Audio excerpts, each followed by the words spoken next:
Salut les filles, bienvenue dans Chrétienne, l'émission qui creuse la Bible pour servir Christ. Je suis Aurélie Bricot et je vous accueille en compagnie de ma super co-animatrice Angie Velasquez-Thornton. Et aujourd'hui, nous avons la joie d'être en présence de l'excellentissime Florent Varac, le seul, le vrai, l'unique. Bienvenue à tous. Bonjour Florent, bienvenue parmi nous. Comment vas-tu? Bonjour Aurélie, bonjour Angie. Écoutez, je vais bien et c'est vraiment un honneur pour moi d'être dans votre émission et d'être avec vous. Donc merci de votre accueil et de votre invitation. Florent, au cas où quelqu'un qui nous écoute ne te connaîtrait pas, est-ce que tu pourrais brièvement te présenter, nous dire qui tu es et ce que tu fais? Bien sûr, alors je m'appelle Florent Varac, je suis marié avec Laurie. Nous avons 3 enfants qui sont grands maintenant mariés, nous sommes donc grands-parents. Ce que je fais, écoute, j'ai été pasteur pendant plus de 20 ans dans une église à Lyon. Et maintenant, je participe à une implantation d'église et je m'occupe plutôt d'enseignement, de formation, à la fois à l'Institut biblique de Genève, au travers des podcasts, mais aussi en animant des équipes missionnaires avec la mission au sein duquel je travaille. Voilà, au sein de laquelle je travaille. Finalement, la question, c'est peut-être où tu n'es pas. Ok, aujourd'hui, avec Florent, on veut entrer dans le vif du sujet, au sujet de notre série sur le symbole des apôtres. Lors de notre dernier épisode, on avait pu voir combien l'étude du symbole des apôtres nous aide à exprimer notre foi d'une manière claire, courte et concise, exercice fondamental qui nous évite de bafouiller quand nous devons expliquer notre foi à notre voisine, à notre amie ou quand nous discutons de notre foi avec nos enfants. Aujourd'hui, on démarre donc la première phrase du symbole des apôtres. Oui, et c'est « Je crois en Dieu le Père Tout-Puissant, Créateur du ciel et de la terre ». Et ce qu'on remarque de tout de suite, grâce à cette première phrase, c'est que le symbole des apôtres ne tente pas de répondre à la question de l'existence de Dieu. De cette façon, elle ressemble à Genèse 1:1, qui commence « Au commencement, Dieu créa le ciel et la terre ». De plus, lorsqu'on parle de Dieu le Père, nous devons garder à l'esprit que dans le contexte du reste du credo, tout vient de Dieu en tant que Père de notre Seigneur Jésus-Christ. Nous devons comprendre que la paternité de Dieu ne dépend pas de nous, c'est-à-dire Dieu était Père bien avant la création de l'humanité. Dans l'infini éternité du passé, Dieu était Père. Il était le Père du Fils, le Seigneur Jésus-Christ. Donc, question pour toi, Florent. On voulait aussi faire mention ici du fait que Dieu est notre Père et non notre mère. Dans une culture de plus en plus radicale dans son féminisme, même au sein de l'Église, ça vaut quand même la peine de toucher au moins en passant ce sujet. Qu'en penses-tu ? Oui, je crois que c'est important de le noter. C'est pas, à mon avis, le reflet d'une société machiste dans l'Antiquité. D'ailleurs, euh, partout dans le monde méditerranéen, il y avait des divinités féminines très puissantes qui étaient vénérées, qui étaient perçues comme centrales. Et donc la mentalité interne de ces civilisations, vous voyez tout à fait très, très nettement une divinité mère. Donc le fait que la Bible utilise Dieu, enfin, la notion de père pour parler de Dieu, c'est significatif. Richard Goulet, qui est chargé de recherche au CNRS, a écrit: Sous toutes ses formes, orientales, grecques ou romaines, la grande mère se présentait avec les mêmes caractéristiques. La plus remarquable était sa maternité universelle. Elle était la grande mère non seulement des dieux, mais aussi des hommes et des animaux. On l'appelait la mère de la montagne, et on insistait tout particulièrement sur la puissance maternelle qu'elle exerçait sur la nature sauvage. Ce trait trouvait son expression dans le caractère orgiastique de son culte. Fin de citation. C'est donc vraiment significatif que la Bible parle de Dieu en tant que Père, et ce n'est pas le reflet d'une civilisation machiste. Les notions de divinité féminine étaient très présentes, elles étaient omniprésentes, très pesantes. On le trouve aussi, on en trouve trace avec des rites que l'on a dans l'Ancien Testament. On en trouve trace évidemment à Éphèse avec la grande déesse. Donc ce serait erroné d'y voir une vision machiste issue du monde antique. Mhm. Oui, merci pour cette clarification. Et nous aimerions maintenant échanger un peu plus avec toi sur le caractère de Dieu, notre Père Tout-Puissant. Comment expliquerais-tu, Florent, les attributs de Dieu? Ah ouais, ouais, c'est une belle question, c'est cette question des attributs de Dieu. On parle de ses traits de personnalité, c'est comme ça que Nisus en parle. On parle des caractères spécifiques de la nature divine. Jules Marcel Nicolle, un théologien antique maintenant, enfin du siècle dernier en tout cas, en parle ainsi. On peut aussi parler des propriétés de sa personne ou bien de sa perfection ou de ses perfections. Alors comme elles sont nombreuses, hein, imaginez que vous deviez parler des perfections de Dieu, ben, en fait, ça prendrait beaucoup de temps pour les évoquer, alors il faut les classer. Et là, il n'y a pas un consensus sur la manière de les classer. Même si aujourd'hui, il y a une manière habituelle de les classer, il faut réaliser que dans le passé, par exemple, on a cherché à les distinguer en trois grandes catégories. Les attributs qui se distinguent par la causalité, c'est-à-dire son impact au monde, par exemple sa toute-puissance, ou par sa négation, ce qu'il n'est pas par rapport au monde, hein, son indépendance, son infinité, contrairement à ce que nous pouvons percevoir dans le monde, ou bien son éminence, préexistence, etc. D'autres ont essayé de classer différemment. Ils ont parlé des attributs naturels euh, qui sont propres à la personne de Dieu. On parle d'acéité. Alors ça, c'est un terme compliqué. L'acéité, ça veut dire quoi? C'est que, contrairement à nous, Dieu existe par lui-même. Il n'a besoin de rien pour exister, alors que nous, notre existence, elle est dépendante. Elle est dépendante en amont, on est dépendant de parents qui nous ont conçus, mais même aujourd'hui, un souffle, un virus peut nous emporter. Notre existence est dépendante, alors que celle de Dieu est totalement indépendante, il existe par lui-même. Sa simplicité, on ne peut pas le couper en morceaux, il est indivisible en quelque sorte dans sa personne, etc. Donc, attributs naturels propres à la personne de Dieu, puis attributs moraux, donc tout ce qui est lié à des qualités d'excellence morale, éthique, l'amour, la sainteté, la justice. D'autres ont essayé de les classer en attributs absolus, c'est un peu similaire à la précédente, l'essence de Dieu, et puis ceux qui sont relatifs à l'environnement, ses relations, etc. Donc voilà, il y a des classifications différentes qui existent. Celle qui est la plus populaire et la plus fréquente, et je trouve qu'elle a totalement sa place comme, euh, pour conceptualiser les qualités de Dieu, c'est qu'on parle d'attributs communicables et puis d'attributs non communicables. Qu'est-ce qu'on veut dire par là? Eh bien, il y a des choses que l'on retrouve chez les hommes qui sont le reflet des qualités de Dieu.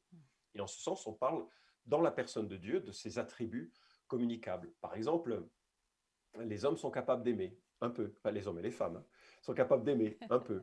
Eh bien, c'est le reflet également de Dieu qui est capable d'aimer. En fait, il est amour. Donc, il a communiqué aux êtres humains certaines de ses perfections, mais en quantité restreinte. Et puis, il y a des attributs qui ne sont pas communicables. Par exemple, l'acéité, le fait d'exister indépendamment de tout, d'exister en soi-même chez la personne de Dieu, il ne l'a jamais communiqué, il ne le communiquera jamais.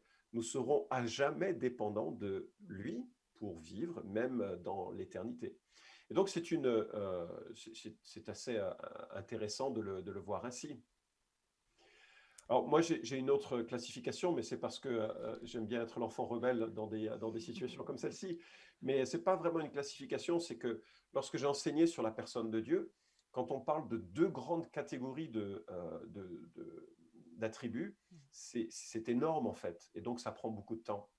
Alors, je me suis mis un peu à imaginer une autre manière de le faire, mais ce n'est pas les mots d'un théologien, là, c'est les mots totalement, une perspective pastorale, personnelle.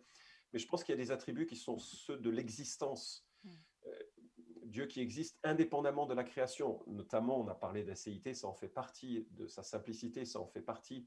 Et puis, j'aime bien imaginer des attributs qui sont un peu le reflet de sa disposition, c'est-à-dire des attributs qui se mesurent dans la relation. L'amour, la sainteté, la justice, la bienveillance, des choses comme ceci. Et puis, il y a des attributs de capacité. Dieu est capable de tout faire, on appelle ça la toute-puissance. Il est capable de tout savoir, on appelle ça l'omniscience. Et ce sont des capacités qui s'expriment ou non en fonction des circonstances, mais elles définissent la capacité. Et puis il y a des choses très particulières dans le Dieu que nous aimons. Dieu est trinitaire. Et ça fait partie de sa qualité essentielle, de son être essentiel. Donc il y a toute une catégorie de réflexion sur la la personne de Dieu en tant que Dieu trinitaire. Donc, c'est, à mon sens, d'autres éléments. Et enfin, il y a tous les attributs qui sont liés à son action. Et alors, je les ai appelés prescriptifs, mais c'est-à-dire que Dieu a une pensée. En Éphésiens 1, il est question du dessein bienveillant qu'il s'est proposé de nous faire connaître. Hein. Dieu a une volonté, un décret, et donc tous les éléments qui sont liés à son décret, qui fait que tout ce qui a lieu a véritablement lieu, parce que ça procède de sa propre pensée. Et c'est là où on va réfléchir à plein de questions sur le lien entre la liberté des êtres humains et puis sa souveraineté. Bon, c'est un débat qui dépasse le cadre de ce podcast, mais voilà comment moi j'aime bien regarder la chose, mais c'est peut-être trop personnel pour être publié. Vous êtes en tout cas les premières à me le demander dans un contexte public, et peut-être vous ferez descendre d'avoir permis une telle hérésie de se propager sur votre podcast. On n'espère pas. Après, on a un Dieu qui est tellement infini que la vie ne suffira pas à faire le tour de qui il est. En tout cas, en réfléchissant sur le symbole des apôtres, il y a quand même cette notion qui arrive en premier, que Dieu est tout-puissant et créateur. En quoi est-ce que toi, tu penses que ce trait de caractère qui est souligné est un attribut qui est fondamental ? En somme, pourquoi ne pas avoir mis, dès le départ, nous croyons en un Dieu d'amour au premier plan? Souvent, en tout cas dans la génération actuelle dans laquelle on vit, c'est le trait de caractère qu'on met en premier plan. Pourquoi, voilà, toi, tu penses que cet attribut est fondamental et qu'il a été mis en premier? C'est intéressant la manière dont tu poses la question. Donc, vous posez la question et je ne suis pas certain que je dirais qu'un attribut de Dieu est plus fondamental qu'un autre. Donc, c'est intéressant de réfléchir à cette question. Quel est l'attribut fondamental de Dieu? Tout dépend du sens que l'on va donner à ce terme fondamental. Si c'est dans le sens de fondement, fondation de sa personne, je dirais que l'acéité, cette capacité d'exister en lui-même, est plus fondamentale. Le fait que Dieu existe de lui-même, indépendant de toute cause, c'est vraiment le fondement de tout le reste. Si c'est dans le sens du lien à l'existence, je dirais que sa Trinité est plus fondamentale encore que sa toute-puissance. Par contre, si c'est fondamental dans l'ordre des choses, et notamment l'ordre chronologique des choses, sa toute-puissance est effectivement fondationnelle. Au commencement, Dieu créa. On a là une manifestation extraordinaire de sa toute-puissance, et c'est bien de le relever, et dans ce sens, le symbole des apôtres joue vraiment son rôle de fonder notre regard sur une qualité exceptionnelle de Dieu qui dit « et la chose est », qui crée un univers dont maintenant on essaye de mesurer les dimensions, ont été émerveillés. Donc sa toute-puissance, dans ce sens-là, c'est une bonne chose de la mettre en avant. Mais si on y réfléchit en dehors de la création, je me dis que, et par rapport à ce que tu disais sur l'amour, il y a quand même quelque chose qui précède la création, c'est l'amour. Non pas l'amour pour moi, effectivement, tu as raison, vous avez raison de le souligner, on est très centré sur nous-mêmes, avec très nombriliste dans notre rapport à Dieu. Mais avant que le monde existe, Dieu était dans un bonheur parfait et dans une communion parfaite. Et en ce sens, on pourrait quand même dire que l'amour est central parce que c'est l'essence de sa personne qui s'est manifestée pendant toute l'éternité avant la création. La Bible parle du Dieu bienheureux, hein, en 1 Timothée, je crois, 1,11 et 6,15. Dieu était heureux en lui-même. Pourquoi? Parce qu'il y avait amour, communion, échange dans cette Trinité. Et donc, on pourrait aussi dire, avant que le temps soit, que l'amour était au centre. Et donc, c'est difficile de dire qu'il y ait un attribut central. Donc, il faut comprendre un peu pourquoi on le formule et dans quel objectif il sert. Le symbole des apôtres me va dans cette... Et puis, évidemment, même si ce n'est pas l'écriture, hein, c'est une pédagogie de l'écriture. Mais c'est une bonne chose de remarquer qu'il met en avant cette toute-puissance, parce que chronologiquement, c'est comme ça que ça commence avec Genèse chapitre 1. Merci pour cette clarification. Et, puisque notre désir dans ce podcast est de faire de la théologie pratique, pourquoi estimes-tu qu'il est important pour nous, pour notre connaissance, que nous maîtrisons ces choses, quel impact cela a sur notre vie, mais peut-être aussi sur la manière dont nous exprimons notre foi. Ouais, c'est vrai qu'on a perdu hein, D'abord, j'aimerais vraiment vous féliciter de faire de la théologie. C'est très important et c'est toujours lié à la vie. Et on doit être édifié par cette étude de la personne de Dieu et cette étude de l'Écriture. Calvin commence son institution avec cette phrase: presque toute la sagesse que nous possédons, qui est en définitive réelle et véritable, présente un double aspect, la connaissance de Dieu et de nous-mêmes. Et je trouve remarquable parce qu'il y a vraiment un écho entre cette connaissance de Dieu que nous formulons au fil de notre lecture, au fil de notre réflexion, au fil de notre expérience aussi, au fil de nos expériences d'église et de l'enseignement que nous recevons ou pas parfois, et puis les expériences que nous faisons au sujet de nous-mêmes. Et il y a un écho, parce que nous sommes créés à l'image de Dieu, et il y a un écho. Donc connaître Dieu, ça permet de nous comprendre. Connaître Dieu permet aussi de comprendre le monde qui nous entoure, avec ses souffrances et la manière dont Dieu veut résoudre le problème de la souffrance. Ça nous permet d'éviter les déceptions amères de la vie. Beaucoup de gens, et je pense que c'est le sens de votre question par rapport à l'amour, beaucoup de gens imaginent un Dieu qui serait plutôt un Père Noël, le Dieu qui vient nous gâter. Mais c'est vrai qu'il nous gâte, c'est vrai qu'il nous bénit en Christ. Mais les manifestations de sa bénédiction seront quand même visibles et perceptibles complètement dans l'éternité. Le chemin que nous menons est un chemin parfois de croix et de souffrance et de pression, de tentation, de difficultés, de chute parfois.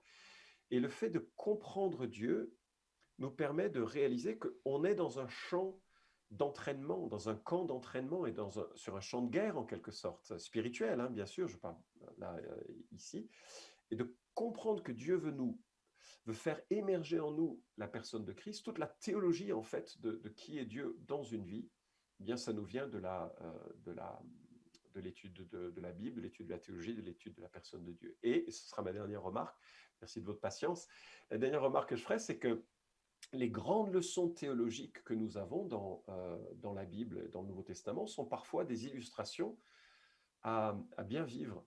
Et on a tendance à faire l'inverse. Hein. Mais je pense par exemple à Philippiens. Philippiens, l'apôtre Paul, on se rend compte, il essaie de résoudre une tension relationnelle entre deux femmes, Évodie et Syntyche. On sent qu'il y a se crêpe un peu le chignon toutes deux, et Paul essaye de tempérer les choses. Et il évoque le fait d'avoir une même pensée. Et soudainement, entre parenthèses, il parle de Christ. Ayez en vous la pensée qui était en Christ Jésus, lui dont la condition était celle de Dieu, etc. Et on a le plus grand hymne de l'incarnation de Christ pour illustrer une leçon de vie. Et comme quoi, la théologie a toujours une implication sur nous. Et le psaume 115 nous rappelle que finalement, on ressemble à nos idoles. Et donc, on ressemble aussi au Dieu que nous adorons. Et plus notre vision de Dieu est juste, plus notre vie s'alignera à juste titre sur ce Dieu que nous imaginons, que nous concevons en fonction des repères que nous trouvons dans l'Écriture. Amen. On est tout à fait d'accord avec toi. Et je pense à cette citation du théologien A.W. Tozer qui a dit « Ce qui nous vient à l'esprit quand nous pensons à Dieu est la chose la plus importante à notre sujet. L'adoration est pure et basse selon que l'adorateur nourrit des pensées hautes ou basses à l'égard de Dieu. » Exactement. Et puis tout ce que tu dis, Florent, me fait penser à Job et à ce qui a été dit chapitre 42 et au verset 5. Mon oreille avait entendu parler de toi, mais maintenant mon œil t'a vu. En fait, ça m'invite à considérer le fait qu'on a un Dieu qui se comprend, mais aussi un Dieu qui s'expérimente avec notre cœur. Et du coup, on est assez curieuse dans notre podcast et on aimerait savoir comment toi, ta compréhension de ces vérités-là, ta compréhension de ce Dieu et puis de cette vision biblique du monde que ça t'invite à cultiver, comment est-ce que ça nourrit ta propre relation avec le Seigneur ?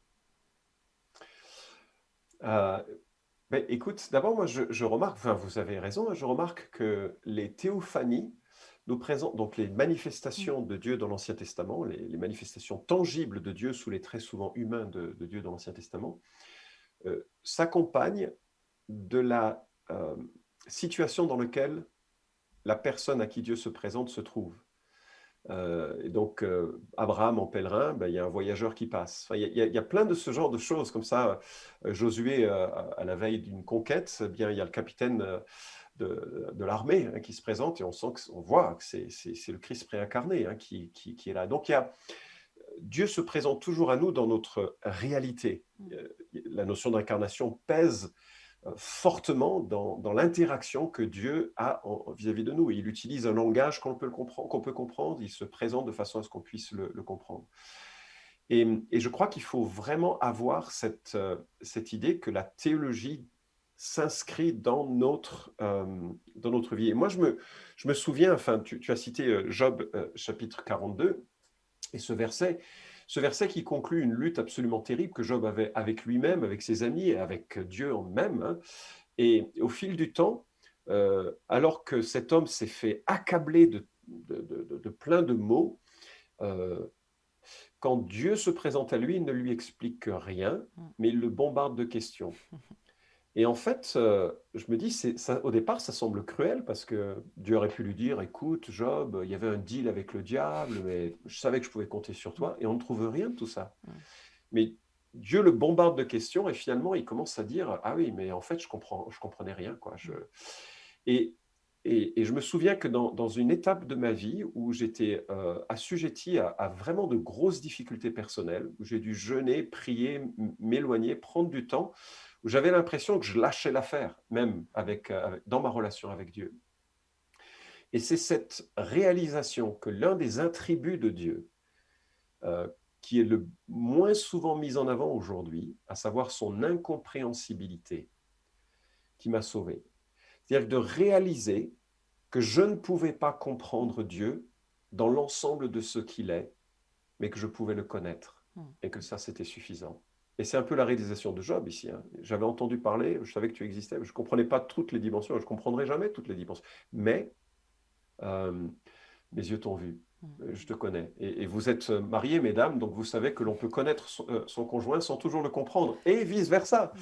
Et c'est un peu cette notion, je crois, de comprendre qui Dieu est, ben, ça éclaire notre chemin dans des moments que nous pouvons avoir.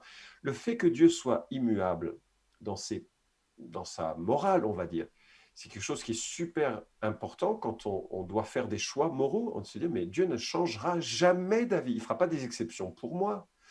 Le fait que Dieu soit juste et qu'il ne fait pas d'acception de personne, peu importe qui on est, Dieu nous regarde comme des enfants qu'il a sauvés, point barre, au même niveau pour tous, et la même contrainte, exigence d'être serviteurs les uns des autres, d'être aimants les uns envers les autres, pèse sur chacun de la même manière. Et je trouve que c'est le fait de connaître Dieu dans ce qu'il est un garde-fou pour la vie dont on a besoin. Et je termine avec une réflexion qui nous vient donc du symbole des apôtres, le fait que Dieu se présente comme le créateur, le tout-puissant. Sa toute-puissance, au milieu d'une pandémie, ça m'apaise. Aussi qu'il soit père, ça m'apaise énormément. Il sera celui qui prend soin de moi, de mes enfants, de ma famille, de ma femme, des situations de vie, de l'Église, du ministère, du service et tout ça. C'est très important la compréhension qu'on a de Dieu, qu'elle soit juste. Et parce que dans le sens inverse, il y a des situations tragiques. Quand on s'attend à ce que Dieu réponde à toutes mes prières comme je veux, ben, quelle déception. Et moi, je me souviens, je ne sais pas si j'ai le temps d'une illustration, vous couperez si ce n'est pas le cas, mais je me souviens d'un collègue qui était dans les camps de la mort du Cambodge, sous Pol Pot, et il a réussi à s'enfuir avec un autre pasteur. Et donc, il s'est mis à fuir, courir, et puis ils ont entendu que les sirènes ont retenti, qu'ils ont, conformément à leurs habitudes, une armée, enfin pas une armée, mais quelques soldats s'étaient mis à les poursuivre, et là, il s'est mis à pleuvoir. Vous savez, au Cambodge, quand il pleut, ce n'est pas des gouttes, hein, c'est vraiment des grosses gouttes qui vous empêchent de marcher. Et donc, ils ont dû se réfugier sous un pont.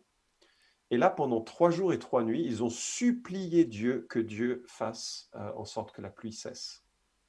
Et Dieu n'a pas répondu. Et pour mon collègue, qui a quand même pu s'en sortir, pendant 20 ans, ça a pesé sur son cœur comme Dieu, dans le moment où j'avais besoin, tu n'as pas répondu à ma prière. Et comme une amertume. Et 20 ans plus tard, il a appris que il a rencontré ou un des soldats ou des gens qui étaient sortis du camp, que à cause de la pluie, les soldats avaient rebroussé le chemin. Et finalement, cette attente qu'ils avaient de Dieu, qui devait répondre comme eux, ça les a plombés pendant 2 décennies en fait. Et le fait de réaliser que les voies de Dieu ne sont pas les nôtres, que le mystère de son action et de sa providence ne se met pas en boîte, ben c'est salutaire. Donc bien comprendre Dieu, ça peut être salutaire pour une vie. Amen. Et je pense que c'est vrai que tout être humain est théologien. Soit nous serons des bons théologiens, soit nous serons des mauvais ou des bons théologiens. Donc, nous avons besoin de fonder notre théologie sur la bonne source. Donc, merci pour ces commentaires. Et il arrive le temps des conclusions. Et on comprend donc que cette première phrase du symbole des apôtres nous aide à connaître un Dieu qui est, qui fait et qui c'est ce Dieu-là qui veut être en relation avec nous. Et ces deux aspects de sa personne sont indissociables. Nous pouvons dire donc que Dieu engendre, adopte et se constitue une famille unie dans son esprit. Et sa puissance transpire dans tous les caractères qui lui sont propres. Et quelle grâce nous avons d'avoir un Dieu qui manifeste cette gloire implacable par sa création. Amen.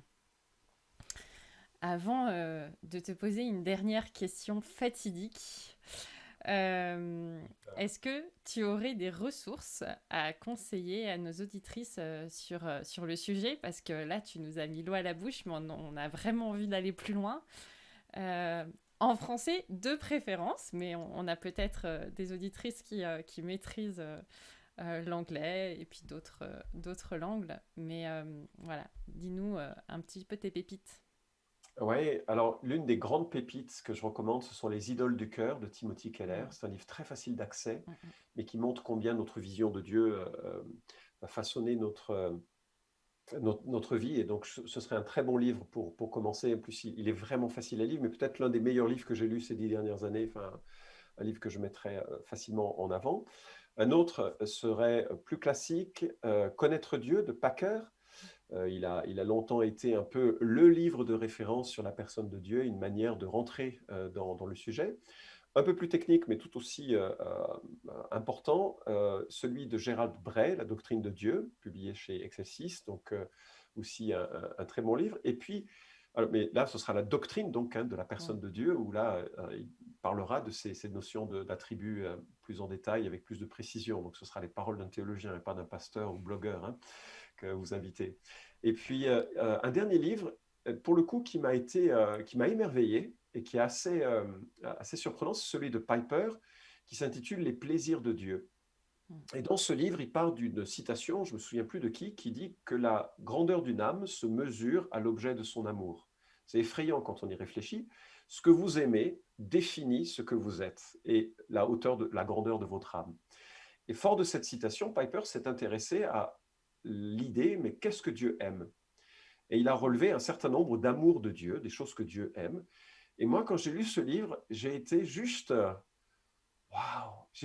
bercé de ces notions. Ça m'a vraiment fait du bien, ça m'a donné un regard sur le bonheur de Dieu qui aime certaines choses et n'aime pas d'autres. C'était très original et très édifiant en fait. Excellent. Merci pour ces ressources. On va pouvoir aller chez notre libraire et faire nos petites emplettes. Dernière question, un petit peu plus personnelle. Notre podcast s'intitule Chrétienne et le slogan c'est Creuser la Bible pour servir Christ. On voulait savoir comment toi, Florent Varac, qui est pleinement humain, comment est-ce que toi tu creuses la Bible pour toi-même? On sait que le danger un peu des pasteurs, des enseignants, c'est de passer son temps à étudier la Bible pour la communiquer aux autres.